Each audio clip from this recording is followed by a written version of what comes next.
और आज नाश्ते के ऊपर आया था, अच्छा लगा है। परिवार में आकर के परिवार के सभी सदस्यों को आज मिलना हुआ है और आने वाला जो समय है उस समय के अंदर हम 10 की 10 लोकसभा की सीटें बड़ी मजबूती से जीतेंगे। कमल का फूल खिलेगा।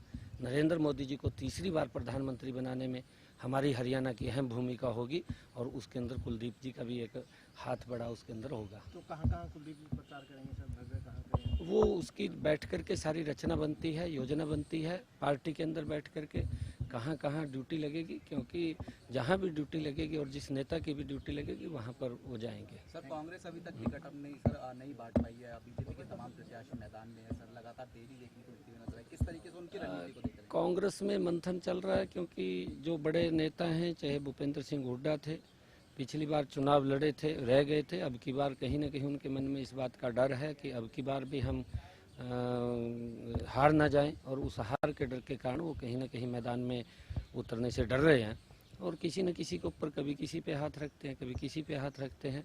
और हमारा युवा है भव्य, आगे आ जाओ भव्य जी। भव्य हमारा ये युवा है, आने वाले समय का नेता है हमारा, और मिलकर के हम मजबूती से 10 की 10 लोकसभा की सीटें, और करनाल में भी एक कमल का अंक शुभ होता है और 11 के 11 कमल के फूल खिलेंगे और नरेंद्र मोदी जी देश के तीसरी बार प्रधानमंत्री बनेंगे और वहाँ पर भी कमल का फूल खिलेगा। आपका नामांकन 6 को रहेगा ना सर?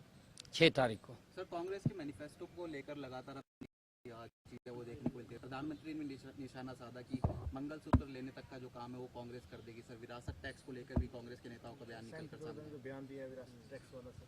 आप देखिए, क्योंकि उनकी सोच रही है, जिस प्रकार का उनकी सोच है वो जगजाहिर हो जाती है। जो उनका हिडन एजेंडा है, उन्होंने जो मैनिफेस्टो के अंदर दिया है वो भी देश के सामने आया है। जिस प्रकार का उन्होंने कहा है और उनकी सोच दर्शाती है। वो एक वर्ग की बात करते हैं, मोदी जी 140 करोड़ लोगों की बात करते हैं कि हमारा जो कार्य होगा वो देश के 140 करोड़ लोगों के लिए होगा, और वो कहीं ना कहीं एक विशेष वर्ग को आगे ध्यान में रख करके उसके ऊपर की बातें करते हैं। परंतु आज देश समझ चुका है, देश के सामने जो इनका एजेंडा है वो भी आ गया है आने वाले समय के अंदर। क्योंकि जब कांग्रेस एकदम आज गरीब की भी अगर बात हुई है तो इसी नरेंद्र मोदी जी के 10 वर्षों के अंदर हुई है। मोदी जी ने जिस प्रकार से एक योजनाबद्ध तरीके से गरीब को मजबूत किया है, देश को मजबूत किया है, देश के अंदर सुरक्षा का भाव आया, अंतर्राष्ट्रीय स्तर भारत कहीं ना कहीं सम्मान की दृष्टि से आज खड़ा हुआ है। और इन्हीं 10 वर्षों के अंदर अगर हम देखें, दुनिया में भारत 5वें स्थान के ऊपर आया है।